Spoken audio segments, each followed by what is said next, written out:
हमारे साथ आज खास मेहमान है Shweta Rajani, head mutual fund Anand Rathi wealth. Thank you so much ma'am for joining us today. Thank you.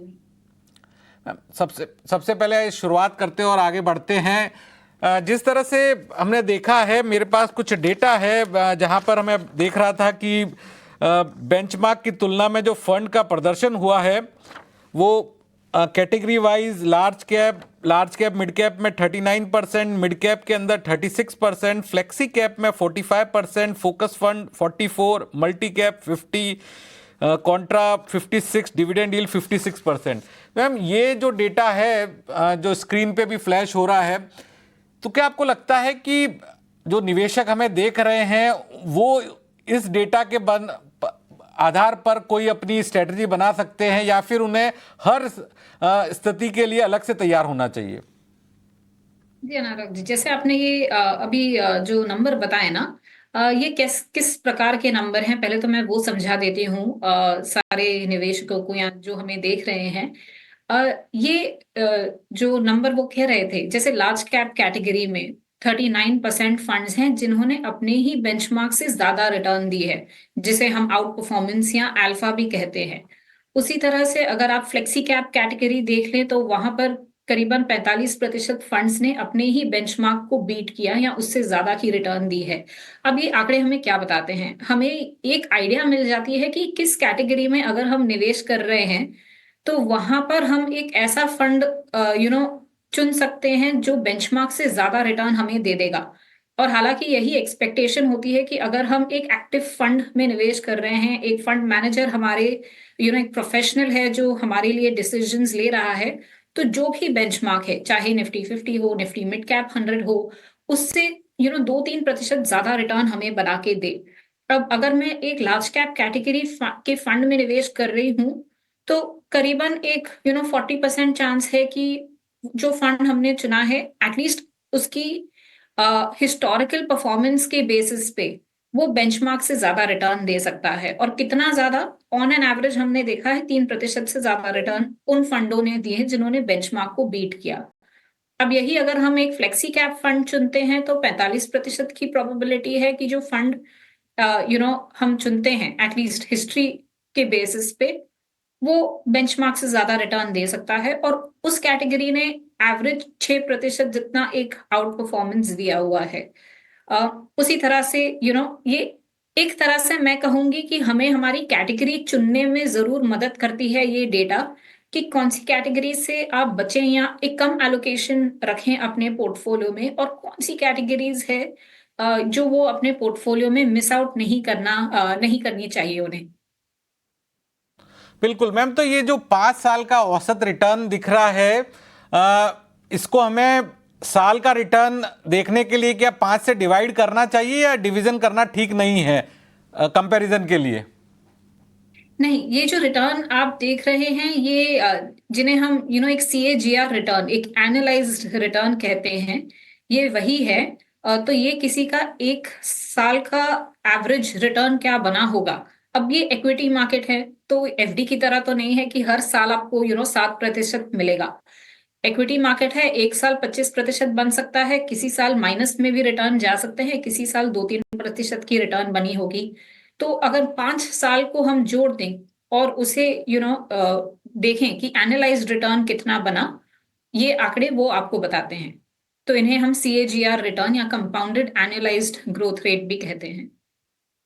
इसके अलावा मैम, मल्टी कैप फंड और फ्लेक्सी कैप फंड में भी रिटर्न अच्छे दिख रहे हैं, तो आप हमारे दर्शकों को बता सकती हैं कि दोनों के क्या फायदे हैं और क्या नुकसान हैं? बिल्कुल।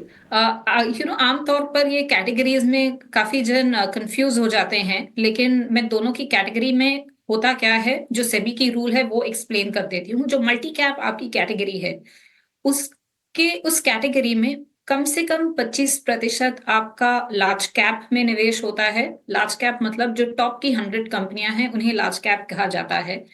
दूसरा 25% मिड कैप कंपनियां, जो 101 से 250 की रैंक में जो कंपनियां आती हैं उन्हें हम मिड कैप कंपनियां कहते हैं। और 25% स्मॉल कैप कंपनियों में निवेश होता है। इसके अलावा जो बाकी बचा 25% है पोर्टफोलियो का, वहां फंड मैनेजर को फुल फ्लेक्सिबिलिटी दी गई है कि वो जो सही समझे वो उसमें निवेश करें। अब फ्लेक्सी कैप की जो कैटेगरी है उसमें ऐसा कोई रूल नहीं है। वहां जहां फंड मैनेजर को अपॉर्चुनिटी दिखती है, चाहे लार्ज कैप हो, मिड कैप हो या स्मॉल कैप हो, वो वहां निवेश कर सकते हैं। दोनों में दोनों कैटेगरीज में ये अंतर है। अब आमतौर पर जो हमने देखा है कि अगर एक फ्लेक्सी कैप कैटेगरी है तो वहां पर भी करीबन हम कहेंगे कि 65 से 75% की रेंज में जो इन्वेस्टमेंट होती है वो लार्ज कैप कैटेगरी में होती है। मिड और स्मॉल में उतनी नहीं होती है। तो उस हिसाब से देखें तो मल्टी कैप जिस साल में अगर मिड और स्मॉल कैप बहुत अच्छा करेंगे तो मल्टी कैप कैटेगरी की चांस है कि वो फ्लेक्सी कैप कैटेगरी से आपको ज्यादा return they they, because flexi cap में कहीं ना कहीं एक लार्ज कैप बायस होता है। आमतौर पर उन फंड्स में ऑफ कोर्स एक आधा फंड होंगे जहां मिड स्मॉल कैप एक्सपोजर भी ज्यादा है, बट ये आमतौर की बात है। तो इसीलिए आपके पोर्टफोलियो में मैं कहूंगी दोनों ही कैटेगरीज होना जरूरी है। इनफैक्ट फ्लेक्सी कैप एक तरह से आपका एक लार्ज कैप का सब्स्टिट्यूट फंड भी हो सकता है।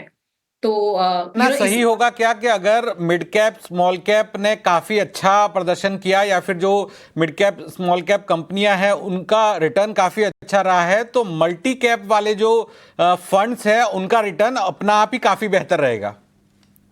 जी बिल्कुल, क्योंकि उनमें करीबन कम से कम 50% तो मिड और स्मॉल कैप होना ही है। ये तो सेबी का ही रूल है और फ्लेक्सी कैप में वो रूल नहीं है। और तो हो सकता है कि 50% जितना एक्सपोजर ना मिले। तो अगर वो मार्केट कैप की साइकिल है कि मिड और स्मॉल अच्छा कर रहे हैं तो मल्टी कैप का रिटर्न फ्लेक्सी से ज्यादा हो सकता है। बिल्कुल, हमारे दर्शकों को एक और डेटा जो है वो हमारे स्क्रीन पे फ्लैश हो रहा है, आपको बताना चाहूंगा। म्यूचुअल फंड के अंदर कुल 14 कैटेगरीज है, मार्केट कैप और स्ट्रेटजी के आधार पर 14 कैटेगरी है। इसमें कुल 189 जो फंड है अभी मौजूद है। स्ट्रेटजी के आधार पर जो है 318 फंड है। इक्विटी स्कीम में large cap, mid cap, small cap fund है। डेट स्कीम में credit risk fund, hybrid scheme में balance hybrid fund, solution oriented scheme के अंदर रिटायरमेंट बच्चों के लिए फंड और अन्य जो स्कीम है जिसमें इंडेक्स फंड, ईटीएफ और फंड ऑफ फंड है। तो कई सारे जो मौके हैं निवेशकों के पास निवेश करने के लिए। श्वेता जी, एक और चीज जो है वो आपसे समझना चाहेंगे। हाल के दिनों में हमने देखा है कि सेक्टोरियल फंड और थीमेटिक फंड में भी काफी बड़ा रुझान दिखा है। कुछ जो थीमेटिक फंड है वहां पर निवेशकों ने निवेश किया लेकिन रिटर्न इतना बेहतर नहीं आया है। तो निवेशकों को, किस तरह के निवेशकों को थीमेटिक फंड से बचना चाहिए? जी, इनफैक्ट मैं कहूंगी आपने सही बात कही कि पिछले एक साल में भी अगर हम देखें तो जो एनएफओज आए हैं उनमें से मैं कहूंगी करीबन 50% एनएफओज तो थीमेटिक फंड्स के रहे हैं। अब पहले तो ये समझ लेते हैं वो हुआ क्यों। क्योंकि देखिए बाकी सब कैटेगरी में सेबी का रूल है कि आप एक ही फंड लॉन्च कर सकते हैं। तो अगर आप एक म्यूचुअल फंड हाउस हैं तो आप एक ही लार्ज कैप फंड, एक ही फ्लेक्सी कैप फंड रख सकते हैं। लेकिन थीमेटिक और सेक्टर में ऐसी कोई रोक टोक नहीं है। तो आप चाहें as an AMC 10 thematic funds, 15 sector funds, जितने चाहें आप उतने लॉन्च कर सकते हैं। और ज्यादा करके एएमसीज में बाकी कैटेगरीज में एक एक फंड होता ही है। इसीलिए जितने नए फंड्स आप देख रहे हैं, नए फंड ऑफर जो आ रहे हैं वो थीमेटिक और सेक्टर फैट कैटेगरी के आ रहे हैं। और इंडेक्स में जो स्मार्ट बीटा इंडेक्स फंड्स हैं आमतौर पर वो एनएफओज आ रहे हैं। अब चाहे आपके थीमेटिक फंड्स हो या सेक्टर फंड्स हो, वहां पर बहुत जरूरी हो जाता है कि आप मार्केट टाइमिंग कर रहे हो।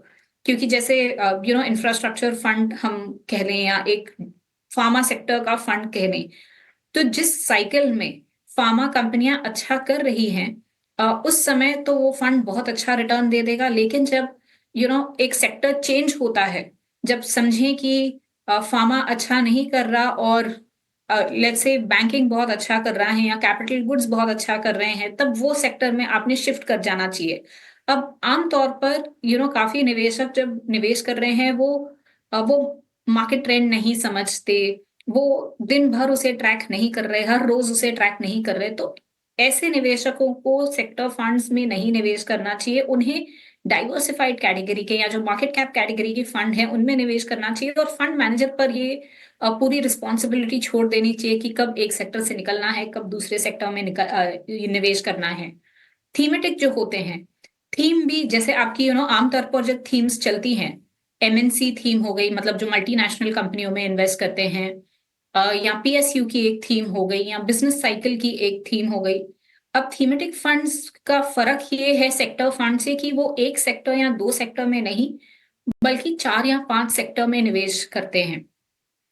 बट उनमें भी कहीं ना कहीं एक रिस्ट्रिक्शन होती है कि वो बस एमएनसी फंड कंपनियां ही में निवेश करेंगे, या एक तरह से खाली पीएसयू कंपनियों में ही निवेश करेंगे।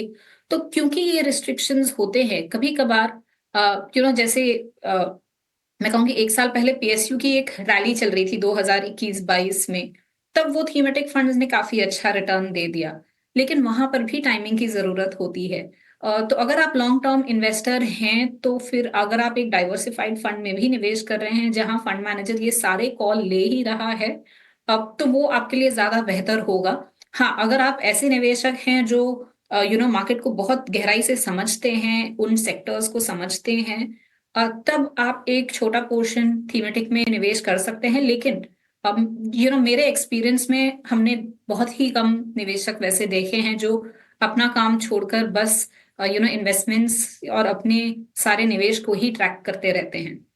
बिल्कुल सही बात बताई आपने श्वेता जी कि आप बहुत ही बारीकी से मार्केट को देखते हैं, आप अपने जो पोर्टफोलियो को बहुत अच्छे से ट्रैक कर सकते हैं, तभी आपको थीमेटिक फंड में निवेश करना है। वरना बाकी जो दूसरे फंड में आप निवेश कर रहे हैं वहाँ पर जो फंड मैनेजर है वो सेक्टर्स की और थीम्स की अंदर जो भी टर्निंग हो रही है उसकी पूरी देखभाल करेगा।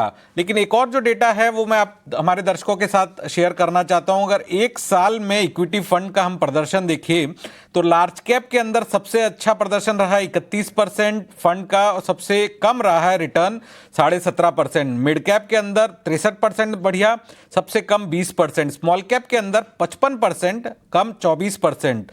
मल्टी कैप के अंदर 41%, कम सबसे कम 21%। कॉन्ट्रा फंड के अंदर करीब 40% सबसे ज्यादा, और सबसे कम जो कॉन्ट्रा फंड के अंदर रिटर्न दिख रहा है वो है 28% का। तो श्वेता जी, अगर हम कॉन्ट्रा फंड की ही बात करें तो ये किस तरह का नया चलन है, और कॉन्ट्रा फंड में ऐसी क्या चीज रही जहां पर हम देख रहे हैं कि सबसे ज्यादा रिटर्न 40% दिख रहा है और सबसे कम रिटर्न भी जो है करीब 28% के करीब दिख रहा है? जी, देखिए, ये डेटा पॉइंट में मैं कहूंगी दो बहुत ही महत्वपूर्ण चीजें हैं। सबसे पहली तो ये कि आमतौर पर हमें लगता है म्यूचुअल फंड तो बहुत ही आम एक इन्वेस्टमेंट है, इतनी सारी इंफॉर्मेशन है कि हम खुद ही कोई म्यूचुअल फंड चुन लेते हैं और क्या ही फर्क पड़ जाएगा। तो इस डेटा से आप ये समझ सकते हो कि अगर आपने वो कैटेगरी का सबसे बेहतर फंड चुन लिया तो आपकी रिटर्न करीबन 40-50% की हो सकती है, और अगर आप गलत चले गए हैं अपने स्कीम सिलेक्शन से तो आपकी रिटर्न 20-30% डाउन हो सकती है। तो एवरेज जो वेरिएशन रही फंड के सबसे बेहतर फंड में और उस कैटेगरी के सबसे बुरे फंड में, हमने देखा गया है आमतौर पर यहाँ पर ये डेटा 30% का है। अगर लंबे समय का मैं डेटा देखूं तो 50% का एक डिफरेंस हो सकता है वर्स्ट फंड और बेस्ट फंड में। इसीलिए बहुत जरूरी होता है कि जब आप फंड चुन रहे हैं तो उसे अच्छे से रिसर्च कर कर फिर ही उसमें निवेश करें, या एक एक्सपर्ट की राय ले लें जो ये पूरी स्टडी कर रहा है म्यूचुअल फंड में, और फिर ही उनमें निवेश करें। दूसरी, अब कॉन्ट्रा की जो कैटेगरी है वहां पर हमें वेरिएशन कम क्यों दिख रही है? एक तो ये कि वहां उस कैटेगरी में फंड्स कम हैं, और आमतौर पर ये क्यों हो सकता है कि पोर्टफोलियो में जो ओवरलैप है, जो जिस तरह के स्टॉक्स उन फंड्स ने रिक्वेस्ट करूंगा लिए हमारे होंगे जो वो नए दर्शक हैं उनको होंगे। आप आसान भाषा के अंदर, क्योंकि हम तमाम तरह के फंड की बात कर रहे हैं जहां पर शुरुआत में आपने बताया भी flexi cap fund, multi cap fund में कितना कॉन्स्टिट्यूएंट होता है, तो कॉन्ट्रा फंड भी सरल भाषा के अंदर हमारे दर्शकों को आप बता पाए तो उन्हें और समझने में बेहतर होगा। बिल्कुल। तो सबसे पहले तो हम समझ लेते हैं कि जो कैटेगरीज हैं उनमें कुछ कैटेगरीज होती है जो मार्केट कैप वाली कैटेगरीज हैं, जैसे एक लार्ज कैप फंड, एक mid cap fund, flexi cap fund. जिन्हें रिस्ट्रिक्शन है कि आप एक तरह के मार्केट कैप में निवेश कर सकते हैं और कितना प्रतिशत पोर्टफोलियो निवेश कर सकते हैं। जैसे अगर मिड कैप फंड है तो 65% मिड कैप की कंपनियां लेगा। अब कॉन्ट्रा एक ऐसा कैटेगरी है जिसे हम स्ट्रैटेजी वाली कैटेगरी कह देते हैं। उसका रूल क्या है? अब कॉन्ट्रा का मतलब ये होता है कि आमतौर पर जो सब सही लग रहा है, आप उससे एक विभिन्न चीज खरीदें, या जो मार्केट में आउट ऑफ फ्लेवर चल रही है, एक कॉन्ट्रेरियन व्यू लेके आप उनमें निवेश करें। तो अगर सबको लग रहा है कि बैंकिंग अच्छा कर रहा है और बैंकिंग में हमें निवेश करना चाहिए, तो कॉन्ट्रा फंड शायद बैंकिंग में निवेश नहीं करेगा और दूसरे किसी सेक्टर में निवेश करेगा। तो ये होता है कॉन्ट्रा, कि आप एक मार्केट से अलग डायरेक्शन में चल रहे हैं और पोर्टफोलियो कंस्ट्रक्ट कर रहे हैं। ये हो जाती है आपकी कॉन्ट्रा कैटेगरी। अब इसमें अगर हम देखें, क्योंकि कम फंड्स हैं इस कैटेगरी में, मेरे हिसाब से 3 या 4 ही कॉन्ट्रा फंड्स हैं, इसीलिए आप जो वेरिएशन देख रहे हैं रिटर्न में थोड़ा सा कम रहा है। मैम, क्या ये कहना सही होगा कि कॉन्ट्रा फंड के अंदर रिस्क रिवॉर्ड जो रेशियो है वो ज्यादा होगा, ज्यादा रिस्क है तो ज्यादा रिवॉर्ड भी मिलेगा? मैं कहूंगी जरूरी नहीं है कि अगर आप ज्यादा जोखिम ले रहे हैं तो आपको रिटर्न भी ज्यादा मिल रहा है। आमतौर पर लोगों को मानना यही होता है कि अगर ज्यादा रिटर्न चाहिए तो ज्यादा रिस्क भी हमें लेनी चाहिए। लेकिन हमने देखा गया है ये जरूरी नहीं है। और रिस्क मेजर करने के भी तरीके होते हैं, ये हमने पिछले कुछ शोज में भी एक्सप्लेन किया है। तो अगर आपका पोर्टफोलियो डाइवर्सिफाइड है, काफी डाइवर्सिफाइड रखा है फंड मैनेजर ने, तो जरूरी नहीं है कि जोखिम ज्यादा होगा, जोखिम कम भी हो सकता है, लेकिन आपकी रिटर्न अच्छी खासी बन रही होगी। बिल्कुल। इसके अलावा एक और काफी दिलचस्प ग्राफिक्स हैं जो हमारे प्रोड्यूसर ने बनाए हैं, सुगंधा ने, आप अपनी स्क्रीन पे देख सकते हैं। बाजार की तेजी मंदी में फंड का प्रदर्शन 2020 में तेजी थी, लेकिन खराब प्रदर्शन रहा फ्लेक्सी कैप, लार्ज कैप और मिड कैप का, लेकिन बढ़िया प्रदर्शन रहा multi cap Contra dividend yield का। इसी तरह से 2021 में भी तेजी थी, लेकिन खराब प्रदर्शन रहा थीमेटिक का, लार्ज एंड मिड कैप का, लेकिन sectoral dividend yield multi cap का अच्छा प्रदर्शन रहा। 2023 की बात करें तो तेजी थी, लेकिन लार्ज फोकस फ्लेक्सी कैप का प्रदर्शन अच्छा नहीं रहा, लेकिन small mid cap dividend yield का प्रदर्शन अच्छा रहा। मैम, हमारे दर्शकों के लिए मैं आपसे समझना चाहूंगा, देखा हमने 4 साल के अंदर चारों साल तेजी थी, लेकिन कुछ जो फंड थे कैटेगरी के उन्होंने अच्छा प्रदर्शन नहीं किया, कुछ ने अच्छा प्रदर्शन किया। तो ये क्या लिंकेज है? क्या जो कंपनियों का प्रदर्शन रहा उसी हिसाब से ये प्रदर्शन रहा, या फिर इसमें क्या लिंकेज है, अगर आप हमारे दर्शकों को बता पाए? जी, देखिए, जब हम कहते हैं बुल मार्केट, मतलब आमतौर पर मार्केट अगर हमें 12-13% रिटर्न देता है, तो उस साल में मार्केट ने उससे कई ज्यादा रिटर्न दी है। जैसे पिछला साल हम कहेंगे एक तरह से बुल मार्केट था, क्योंकि पिछले साल में मार्केट ने आपको 25% की रिटर्न दे दी। तो अब एक ही बुल मार्केट है, लेकिन कभी किसी कैटेगरी ने अच्छा दिया, लेकिन अगले बुल मार्केट में उन कैटेगरियों ने अच्छा नहीं किया। ये क्यों होता है? क्योंकि शायद उस बुल साइकिल में जो कंपनियां अच्छा प्रॉफिट दे रही थी, या जिन कंपनियों के शेयर प्राइस बढ़े, यू नो वो अलग थी। तो जैसे पिछले साल आपके पीएसयूज ने बहुत अच्छा किया, कुछ डिफेंस स्टॉक्स ने बहुत अच्छा किया, लेकिन जब पिछली उससे पहले की जो बुल साइकिल होगी, उन कंपनियों ने अच्छा नहीं किया होगा। तो जिस कैटेगरी में जिस तरह का एक्सपोजर है, जो फंड मैनेजर ने कॉल लिए हैं, उस पर निर्भर होता है। इसी तरह से एक स्टाइल होता है, ग्रोथ स्टाइल होता है और वैल्यू स्टाइल होता है। तो किसी बुल साइकिल में ग्रोथ अच्छा काम कर रहा होगा, तो जो फंड्स ग्रोथ ओरिएंटेड हैं उनकी रिटर्न ज्यादा अच्छी होगी। कुछ अगर वैल्यू जब अच्छा कर रहा है, 2021 बुल साइकिल चल रही थी, आपकी कोविड से आपकी रिकवरी हुई थी, तब वैल्यू जो स्टाइल था वो बहुत अच्छा काम कर रहा था। तो जिन कैटेगरी में वैल्यू ओवरवेट थी, या जो फंड्स वैल्यू ओवरवेट थे, वो ज्यादा उनकी प्रदर्शन ज्यादा अच्छी आई। तो ये 2-4 फैक्टर हैं जिन पर निर्भर करता है कि वो कैटेगरी कैसी परफॉर्म कर रही है। बिल्कुल, इन कैटेगरीज पर निर्भर करता है उनका प्रदर्शन। इसके अलावा अलग अलग कैटेगरी में टॉप फंड भी हमारे दर्शकों को बताना चाहूंगा, आपकी स्क्रीन पर है। लार्ज कैप के अंदर Quant large cap, mid cap के अंदर Kotak emerging equity, small cap के अंदर Invesco India small cap, multi cap के अंदर Canara Robeco multi cap, flexi cap के अंदर एचडीएफसी फ्लेक्सी कैप, सेक्टोरियल में एसबीआई इंफ्रास्ट्रक्चर, कॉन्ट्रा में एसबीआई कॉन्ट्रा और फोकस्ड में आईसीआईसी प्रू फोकस्ड इक्विटी।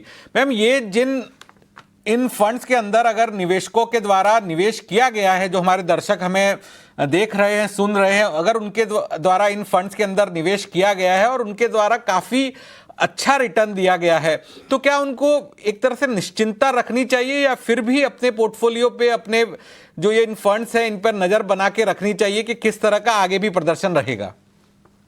मैं कहूंगी बहुत जरूरी है कि आप एक बार अगर आपने निवेश कर लिया है तो उससे निवेश करके भूल ना जाएं। महीने में एक बार या 3 महीने में एक बार उससे जरूर जांच ले और देखें कि उनकी रिटर्न कैसी हो रही है। आपका जो लक्ष्य था वो आपको अपने लक्ष्य की ओर ले जा रहा है या आप अपने पोर्टफोलियो में कुछ चेंजेस करने की जरूरत है। हाँ, आमतौर पर अगर आपने कोई भी फंड चेंज करना है तो उसे 1 साल तक का समय तो आप दे दें और 1 साल में एक डिटेल रिव्यू करें अपने पूरे पोर्टफोलियो का। और फिर एग्जिट लोड्स, टैक्सेशन, ये सब चीजों को ध्यान में रखते हुए आपने क्या चेंजेस करने हैं अपने पोर्टफोलियो में, आप जरूर करें। बिल्कुल। आखिर में 2 सवाल और मेरे पास हैं। म्यूचुअल फंड के अंदर क्या क्या रिस्क पैरामीटर होते हैं, ये भी हम आपको बता रहे हैं। Asset allocation, equity, debt, hybrid, किस तरह से आपने पैसा डाला हुआ। इसके अलावा मार्केट रिस्क, मार्केट के अंदर उतार चढ़ाव, क्रेडिट रिस्क, ब्याज दरों का जोखिम, लिक्विडिटी रिस्क, फंड मैनेजर्स का प्रदर्शन, इसके अलावा currency risk, long term short term risk, पिछला प्रदर्शन, महंगाई का जोखिम। तो ये 10 जो रिस्क है आप अपनी स्क्रीन पे भी देख सकते हैं, जो आपके रिटर्न को इधर उधर करेंगे। श्वेता जी, इन 10 रिस्क में से कौन सी ऐसी रिस्क है जिस पर इन्वेस्टर जो है, जो निवेशक है, जिसका थोड़ा बहुत कंट्रोल है, जिस पे वो ध्यान रख सकता है? देखिए, मैं कहूंगी ये सारी ही रिस्क हैं जो मैनेज की जा सकती हैं। बिल्कुल। तो आपकी सबसे इम्पॉर्टेंट रिस्क जिसे हमेशा एक निवेशक को ध्यान में रखना चाहिए वो है महंगाई की रिस्क, जिसे हम कहते हैं इन्फ्लेशन रिस्क, क्योंकि वो हमें दिखती नहीं है। यू नो आमतौर पर आपने जहां निवेश किया है, मार्केट का उतार चढ़ाव, ये तो हम रोज देखते ही रहते हैं, लेकिन इन्फ्लेशन हमें पता नहीं चलता कब हमारे पैसे अगर कम पड़ गए तो। इसीलिए जब भी आप अपना पोर्टफोलियो बना रहे हैं, जरूर ध्यान में रखें कि अगर इन्फ्लेशन हमारी और खैर सीपीआई इन्फ्लेशन तो एक हो गई, लेकिन जो महंगाई हमें मैटर करती है मेरे हिसाब से वो 7% के आसपास की रहती है, जहां आमतौर पर खर्चे होते हैं पढ़ाई के लिए, खाने के लिए, मेडिकल एक्सपेंसेस के लिए। तो किसी भी समय पर आपका पोर्टफोलियो का जो रिटर्न बन रहा है वो अगर इन्फ्लेशन 7% है तो उससे 2 से 3% ज्यादा का ही रिटर्न बनना चाहिए।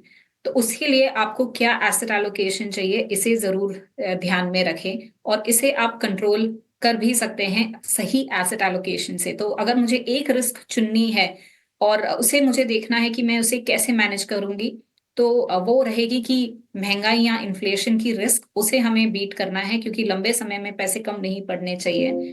जो चीज आप आज खरीद सकते हैं, 5 साल बाद, 10 साल बाद भी महंगाई को ध्यान में रखते हुए आप उससे ज्यादा ही खरीदने की आपकी क्षमता होनी चाहिए। और उसे मैनेज करने का सही तरीका है एक सही एसेट एलोकेशन रखना पोर्टफोलियो में। कितना इक्विटी, कितना डेट होना चाहिए पोर्टफोलियो में, ताकि आपका रिटर्न इतना बन जाए कि आप उस इन्फ्लेशन को बीट कर रहे हैं।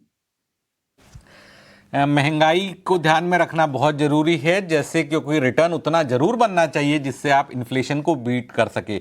ब्रेक पे जाने से पहले मैं संक्षिप्त में श्वेता जी आपसे पूछना चाहूँगा, 2025 के अंदर हम एंटर होने वाले हैं, आपको नए साल की अग्रिम शुभकामनाएं। आपको क्या लगता है, आपका क्या आउटलुक है 2025 को लेके? कौन से जो फंड्स हैं, कैटेगरी हैं, जो आपको लगता है कि अच्छा प्रदर्शन कर सकती है? जी, सबसे पहले तो नए साल की सभी को शुभकामनाएं। आई विल विश कि सबके पोर्टफोलियोज अच्छे ग्रो करें। जो हमारा आउटलुक है, मैं कहूंगी 2025 में भी अगर हम देखें, अब जिस हिसाब से इकोनॉमी की बात चल रही है, ग्रोथ की 6.5-7% से अगर आपकी इकोनॉमी ग्रो करेगी, तो हम इन्फ्लेशन को ऐड करके जो नॉमिनल ग्रोथ होती है 10 साढ़े 10% की, वहीं से एक क्यू लेके हमें लग रहा है कि अगर हम अगला 1 साल देख रहे हैं तो equity as a portfolio allocation जरूर होनी चाहिए आपके पोर्टफोलियो में। हाँ, पिछले 1-2 साल में इक्विटी ने बहुत बेहतरीन रिटर्न दिए हैं, तो हम उस प्रकार का रिटर्न तो नहीं एक्सपेक्ट करेंगे आगे चलते ही, लेकिन एवरेज अगर आप 2-3 साल तक निवेश कर सकते हैं तो मार्केट से एक 10 से 12% की रिटर्न की एक्सपेक्टेशन रखना काफी रीजनेबल लग रहा है। कंपनियों की जो प्रॉफिट एस्टिमेट्स आ रही हैं, अगर उसको भी हम देखें तो ये एक रीजनेबल एक्सपेक्टेशन लगती है कि अगर आप अगले कुछ सालों का पोर्टफोलियो कंस्ट्रक्ट कर रहे हैं 2025 में, तो मैं कहूंगी इक्विटी डेफिनेटली एक एसेट क्लास आपके पोर्टफोलियो में होना चाहिए। एसेट क्लास अपने पोर्टफोलियो में होना चाहिए। वक्त हो चला एक छोटे से ब्रेक का। ब्रेक के बाद तुरंत हाजिर होते हैं, आपके जो सवाल है उनके जवाब लेंगे श्वेता रजानी जी से। तुरंत हाजिर होते हैं।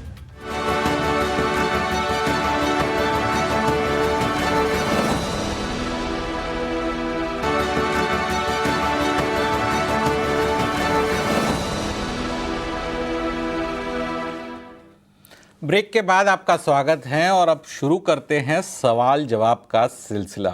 श्वेता रजानी हमारे साथ बनी हुई है। सबसे पहला जो सवाल है वो नितेश गुप्ता जी का है। नितेश जी बताइए, आप कहां से बोल रहे हैं और क्या है आपका सवाल? लगता है नितेश जी से हमारा संपर्क नहीं बन पा रहा है, फोन डिस्कनेक्ट हो गया, लेकिन उनका सवाल उन्होंने हमें भेजा है। तो 29 वर्षीय नितेश जी है। 2 महीने पहले उन्होंने एसआईपी की शुरुआत की है। एसबीआई स्मॉल कैप के अंदर वो 1500 रुपये की एसआईपी कर रहे हैं। इसके अलावा मंथली इन्वेस्टमेंट जो है वो 7000 रुपये का है और 3 यूलिप प्लान भी उन्होंने लिए हुए हैं एसबीआई लाइफ इंश्योरेंस पॉलिसी के जरिए। नीतीश जी, आप हमें सुन पा रहे हैं? जी जी, सुन पा रहा हूँ। कहाँ से बोल रहे हैं आप? जी, मैं वेस्ट चंपारण से बात कर रहा हूँ, वेस्ट चंपारण बिहार से। अच्छा, पश्चिमी चंपारण बिहार से आप बात कर रहे हैं। आपका जो पोर्टफोलियो हमने देखा जिसमें आपने एसबीआई स्मॉल कैप के अंदर निवेश किया है और एसबीआई की ही लाइफ इंश्योरेंस पॉलिसी भी ली हुई है। तो सबसे पहले तो मैं आपको पूछूंगा कि ये एसबीआई का ही यूलिप क्यों और एसबीआई का ही म्यूचुअल फंड क्यों? एक्चुअली सर, वो जो एजेंट है वो हमारे घरेलू हैं, तो वहीं आके समझाते रहते हैं, कन्विंस करते हैं, इसलिए मैंने ले लिया। तो आगे जो है मुझे आगे करना है एसआईपी, वही पूछना था कि किसमें निवेश करूं और कौन से प्लेटफॉर्म से करूं। या तो मैं प्लेटफॉर्म से करूं या मैं बैंक से कराऊं। थोड़ा सा डर लगता है सर ग्रोथ से करने में, आगे चल के क्या होगा, इसी संबंध में पूछना था। तो आपके जो रिलेटिव है वो क्या बैंक में काम करते हैं, एसबीआई में काम करते हैं? एसबीआई लाइफ में काम करते हैं। अच्छा, तो इसलिए उन्होंने आपको ये यूलिप पॉलिसी भी दी है। लेकिन आपको ये पता है कि म्यूचुअल फंड और इंश्योरेंस जो है वो दोनों अलग अलग चीजें होती है। लेकिन श्वेता रजानी जी के पास ही मैं जाऊंगा। मैडम, आपने नीतीश गुप्ता जी जो बिहार से बात कर रहे हैं उनका सवाल सुना। बताइए क्या उनको स्ट्रेटजी बनानी चाहिए? जी, नितेश जी, सबसे पहले तो आप 7,000 का हर महीने निवेश कर रहे हैं एसआईपी के जरिए, आपने लिखा हुआ है। यहाँ मैं कहूंगी हर साल अगर आप इसे स्टेप अप कर पाए ना, हर साल 10% या 15% बढ़ा पाए तो उसे जरूर करना। अब आपने यूलिप में इन्वेस्ट कर रखा है। देखिए, आमतौर पर जो हमने देखा है कि यूलिप आपको क्या देता है, आपको एक वो इंश्योरेंस पॉलिसी देता है और वो कहता है इंश्योरेंस के साथ हम आपका इन्वेस्टमेंट भी जोड़ देते हैं। लेकिन अब जब आप दोनों चीजों को मिक्स कर देते हैं ना, जोड़ देते हैं एक साथ, इंश्योरेंस को भी और इन्वेस्टमेंट को भी, उसकी रिटर्न इतनी अच्छी आमतौर पर हमने देखा है कि नहीं आती। यही अगर आप एक टर्म प्लान खरीद लें तो आपको जो इंश्योरेंस का कवरेज यूलिप से मिल रहा है उससे ज्यादा कवरेज मिल सकता है एक कम प्रीमियम पर। और बाकी का जो पैसा अगर आप म्यूचुअल फंड में निवेश करें तो वो कॉम्बिनेशन आपके लिए ज्यादा सही होगी।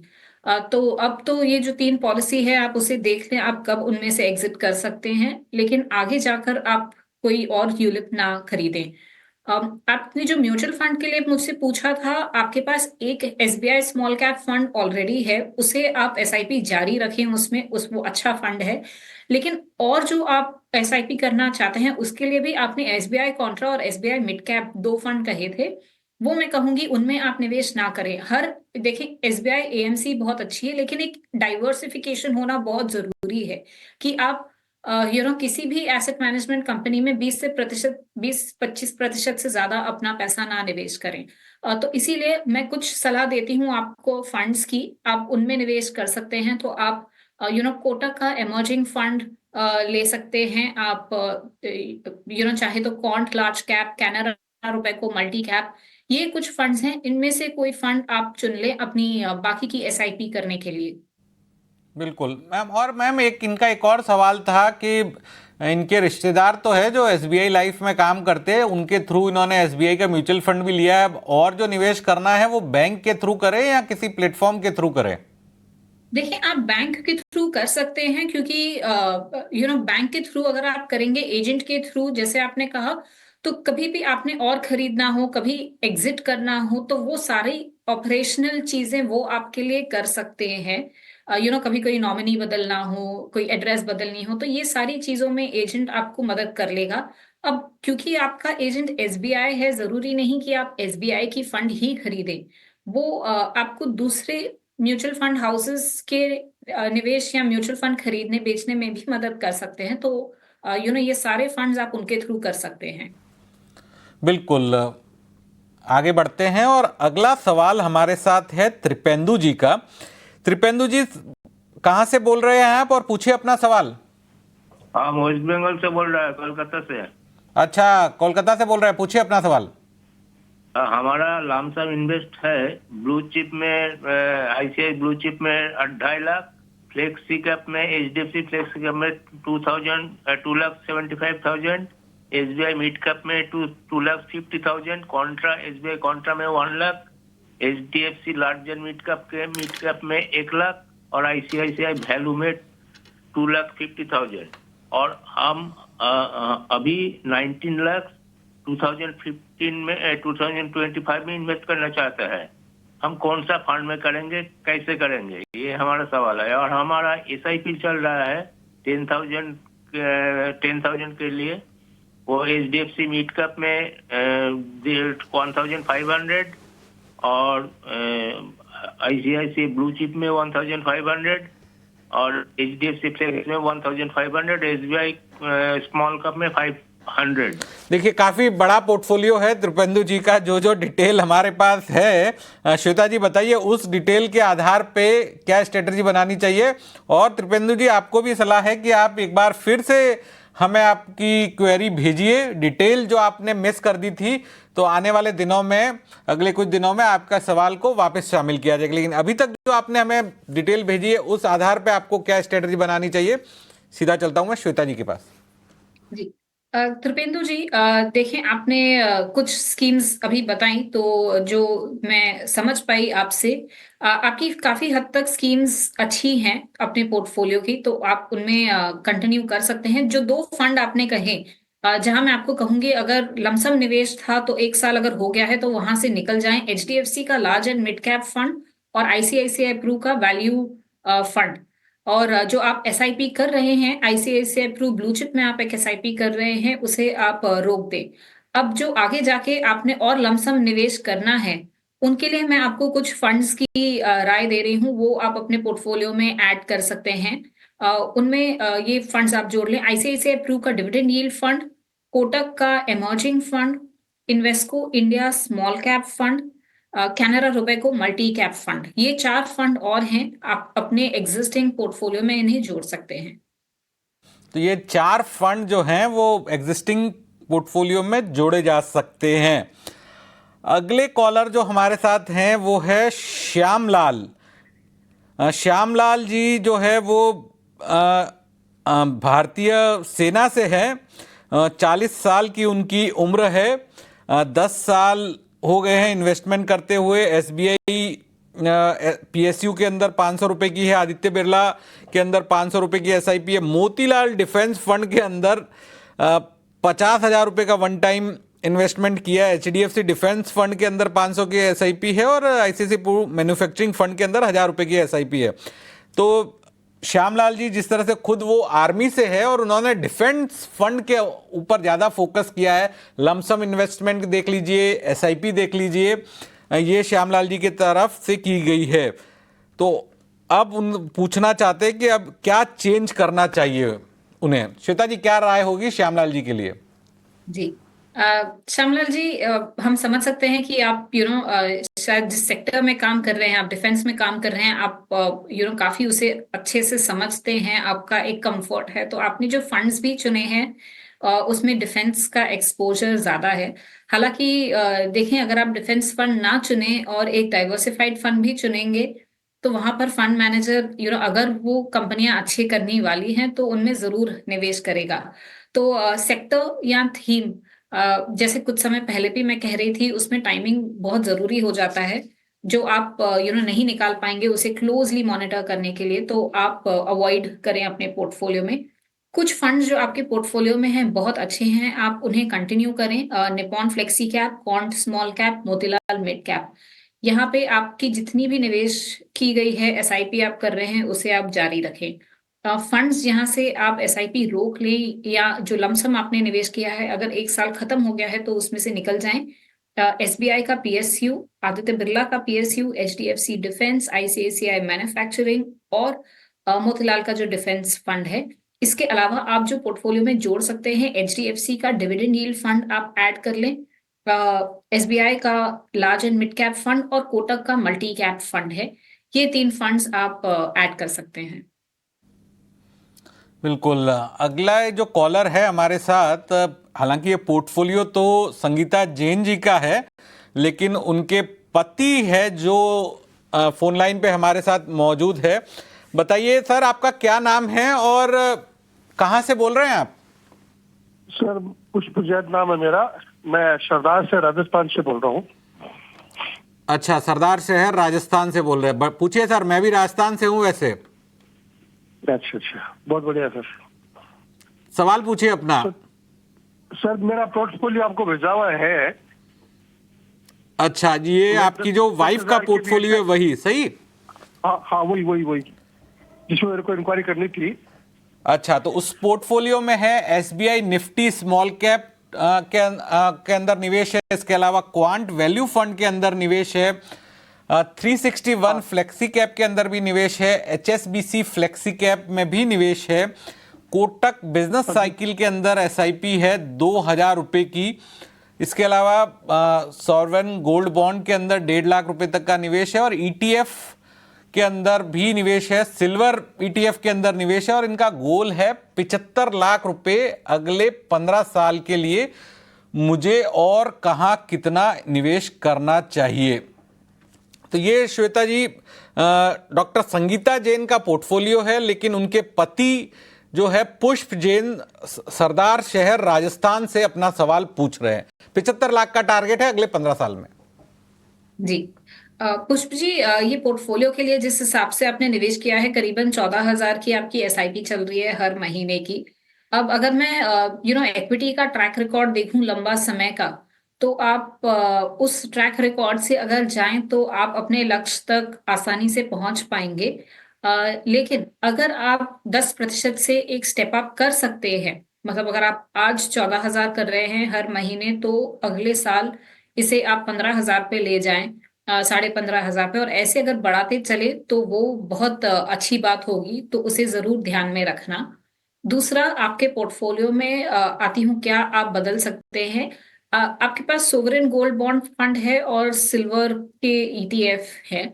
देखिए, अगर ये अगर आपको ऐसे लग रहा है कि 10 साल 15 साल बाद आपको इसे कंजम्पशन के लिए, आपको ज्वेलरी बनानी होगी या उस हिसाब से रखना है बच्चे की शादी के लिए, तो आप ये गोल्ड एक्सपोजर जरूर रखें। लेकिन अगर वो आपका लक्ष्य नहीं है तो एक इन्वेस्टमेंट के तौर पर मैं कहूंगी इस फंड्स को आप इक्विटी में शिफ्ट कर जाएं, तो वहां आपको थोड़ी बेहतर रिटर्न बन सकती है गोल्ड के कंपैरिजन में।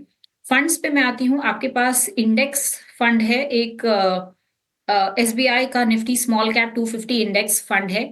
देखिए, इंडेक्स फंड पे देखा गया है कि जो एक्टिव फंड्स होते हैं उसके कंपैरिजन में 1-2% कम रिटर्न बनती है। तो आप इंडेक्स फंड से निकलकर एक्टिव फंड में चले जाएं। चाहे तो आप इन्वेस्को का स्मॉल कैप फंड ले सकते हैं पोर्टफोलियो के लिए। इसके अलावा 361 का फ्लेक्सी कैप और कोटक बिजनेस साइकिल फंड है, यहाँ पर आप एसआईपी रोक लें। इसके जगह पर आप जो फंड्स ले सकते हैं, एचडीएफसी का फ्लेक्सी कैप फंड, कोटक का मल्टी कैप फंड, जैसे मैंने कहा इन्वेस्को का स्मॉल कैप फंड आप अपने पोर्टफोलियो में ऐड कर सकते हैं। बिल्कुल, तो ये फंड पोर्टफोलियो में ऐड कर सकते हैं। संगीता जैन के लिए सलाह है। वक्त हो चला एक ब्रेक का। ब्रेक के बाद तुरंत हाजिर होते हैं और सवाल जवाब का जो सिलसिला है वो जारी रहेगा।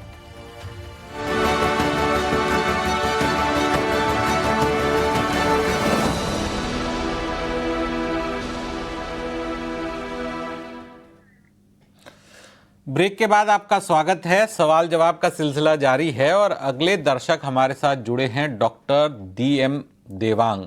बताइए सर, कहां से आप बोल रहे हैं और क्या है आपका सवाल? महाराष्ट्र। कहां से? महाराष्ट्र से बोल रहा हूँ। महाराष्ट्र में किस जगह से?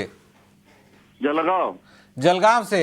हाँ, पूछिए, अपना सवाल पूछिए। सर, ये जो है म्यूचुअल फंड है, म्यूचुअल फंड में मैं इन्वेस्ट करना चाहता हूँ। मुझे दो लड़के हैं, तो उनके नाम से मैं इन्वेस्ट करना चाहता हूँ। दोनों के नाम से 20 लाख रुपए। तो कौन से म्यूचुअल फंड में इन्वेस्ट करना बेनिफिशियल रहेगा? तो ये मुझे राय आपसे चाहिए थी। और आपकी उम्र क्या है और बच्चों की उम्र क्या है दोनों? हाँ, जैसे I am retired person sir, मेरी उम्र अभी 61 रनिंग है और बच्चों की उम्र है, जो छोटा है उसकी उम्र 24 है और बड़े की उम्र 33 है। अच्छा, तो एक तरह से बच्चों को अभी आप गिफ्ट देना चाहते हैं और जैसे उनके भविष्य में वो पैसा काम आ सके। उनके भविष्य में कहाँ है इस तरह से। बिल्कुल बिल्कुल। तो DM Devang, doctor DM Devang Jalgaon Maharashtra से हैं, रिटायर्ड हैं खुद, लेकिन अपने दोनों बच्चे जो है उनके लिए एक मुश्त निवेश करवाना चाहते हैं। तो श्वेता जी, क्या राय होगी डॉक्टर DM देवांग के लिए?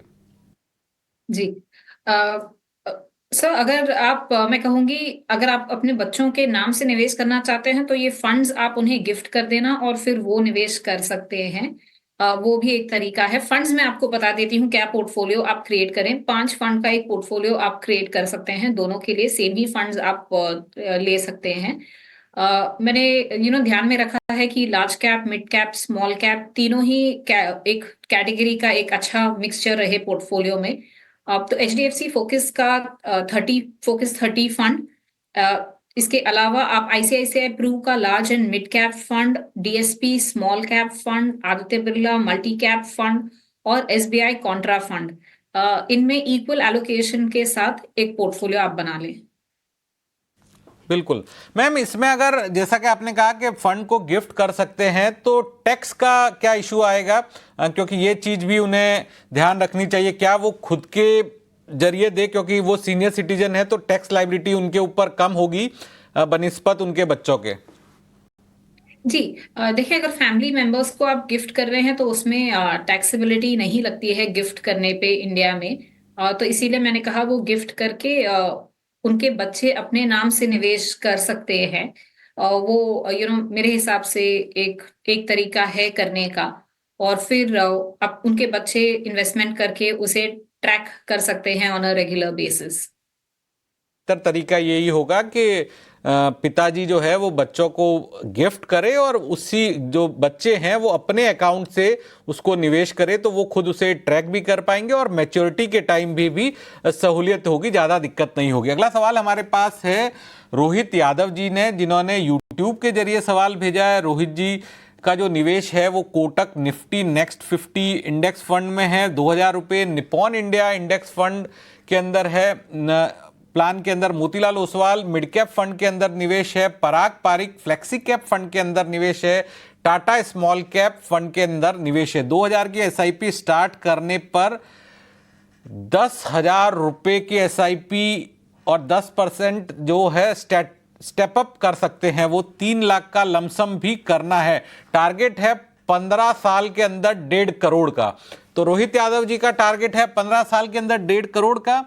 श्वेता जी बताइए, क्या उनकी स्ट्रेटजी सही है या फिर उन्हें कुछ और बदलाव करने की जरूरत है? जी रोहित, सबसे पहले तो आप लमसम कर लें एक साथ 3 लाख। आप जो स्टेप अप करें हर साल, इसे 15% से स्टेप अप करना, ना कि 10% से। तो अगर आप 15% से इसे स्टेप अप करेंगे तो आप 1.5 करोड़ के लक्ष्य तक मेरे हिसाब से आसानी से पहुंच जाएंगे। फंड्स पे मैं आती हूँ। एक चेंज जो आप करें, देखें आपके पास इंडेक्स फंड है और हमने देखा हुआ है कि जब आप एक एक्टिव फंड में निवेश करते हैं तो वहां आपका रिटर्न 2-3% से ज्यादा बन सकता है, लंबे समय में अगर हम देखें तो। जो 2 इंडेक्स फंड आप अभी निवेश कर रहे हैं, एक निफ्टी नेक्स्ट 50 है और एक निफ्टी 50 वाला इंडेक्स फंड है, उसमें आप अपनी SIP रोक दें।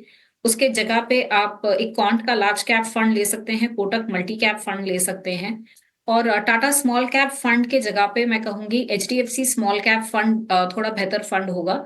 तो वो एक शिफ्ट आप कर ले पोर्टफोलियो में। तो ये शिफ्ट करने की जरूरत है रोहित यादव जी को अपना टारगेट पूरा करने के लिए 15 साल के अंदर 1.5 करोड़ का। तो फिलहाल आज के शो में इतना ही। श्वेता जी, आज आप हमारे साथ जुड़े, दर्शकों के तमाम जो सवाल थे उनके आपने जवाब दिए।